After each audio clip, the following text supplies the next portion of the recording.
செங்கல்பட்டு மாவட்டம் தாம்பரம் மாநகராட்சிக்கு உட்பட்ட பல்லாவரம் காமராஜர் நகரில் பாதாள சாக்கடை மூடப்படாமல் இருப்பதால் விபத்துக்கள் ஏற்படக்கூடும் என அப்பகுதி மக்கள் குற்றம் சாட்டியுள்ளனர்.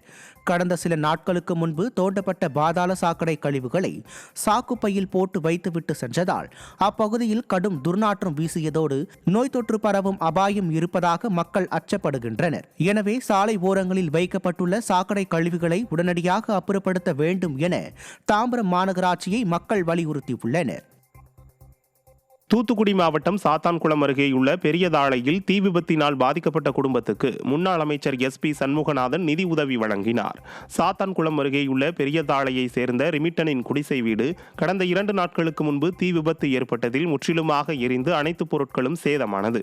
இதனையடுத்து முன்னாள் அமைச்சர் SP சண்முகநாதன் பெரியதாழைக்கு நேரடியாக வந்து பாதிக்கப்பட்டவரின் குடும்பத்திற்கு ஆறுதல் கூறினார். இதனைத் தொடர்ந்து ரிமிட்டனுக்கு 10,000 ரூபாய் நிதி உதவியையும் முன்னாள் அமைச்சர் வழங்கினார். இந்த நிகழ்வின் போது சாத்தான்குளம் ஒன்றிய கழக செயலாளர் அச்சம்பாடு சவுந்தரபாண்டி, சாத்தான்குளம் ஒன்றிய துணை சேர்மன் அப்பாதுரை மற்றும் கட்சி நிர்வாகிகள் பலர் உடனிருந்தனர். திருப்பூர் மாவட்டம் ஆண்டிபாளையத்தில் உள்ள தனியார் பின்னலாடை நிறுவனத்தில் ஏற்பட்ட திடீர் தீ விபத்தால் ஏராளமான துணிகள் எரிந்து சேதமானது.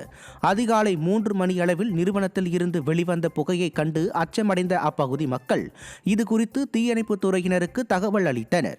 சம்பவ இடத்திற்கு வந்த தீயணைப்புத் துறையினர் 1 மணி நேரத்திற்கு மேலாக போராடி கொழுந்துவிட்டு எரிந்த தீயை அணைத்தனர். மேலும் இது தொடர்பாக போலீசார் விசாரணை நடத்தி வருகின்றனர்.